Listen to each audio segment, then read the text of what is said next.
آپ کے پاس رضوان کے ساتھ ساتھ اور جو 2 لڑکے نشہ کرنے کے لیے آتے تھے وہ کون ہیں اسی گھر میں؟ اس کے دوست تھے. وہ کیوں آتے تھے؟ اس کے ساتھ آتے تھے. اور آپ روکتی نہیں تھی؟ نہیں. کیوں؟ اس کے ساتھ آتے تھے. کس رشتے سے آتے تھے؟ کس تعلق سے آتے تھے؟ وہ تو دوست تھا نا. اس کے تھے نا، آپ کے تو نہیں تھے. شوہر اپنی بیوی کے سامنے اپنے دوستوں کے ساتھ نشہ کرتا ہے بیٹھ کر؟ آپ کو تو پتہ ہی ہے نا، آپ نے تو شادی شدہ زندگی گزاری ہے نا. آپ کا شوہر کرتا تھا ایسے؟ نہیں. آپ کا شوہر غیر مردوں کو گھر لاتا تھا؟ نہیں لاتا تھا نا. اپنی عزت سمجھتا تھا نا، محافظ تھا نا. جی. یہ کیوں لاتا تھا؟ سوال کیوں نہیں کیا اس سے کبھی؟ نہیں کبھی نہیں کیا. کیوں نہیں کیا سوال؟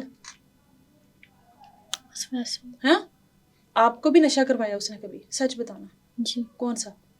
آئس بھی پی ہے، شراب بھی. آپ تو مسلمان تھی، اس کا مذہب نہیں تھا اگر اس طرح کا، اس کے مذہب میں اگر اس کو لگتا ہے کہ اجازت تھی، آپ کو تو نہیں تھی. آپ نے کیوں کی اتنی اندھی محبت میں؟ کچھ دن یہ نشہ وغیرہ روز پلاتا تھا؟ کبھی کبھی. 3 مہینے میں کتنی بار نشہ کیا اس کے ساتھ؟ کبھی کبھی کیا، اتنا نہیں کیا. دوستوں کے ساتھ ہی؟ جی. چاروں مل کر کرتے تھے؟ جی.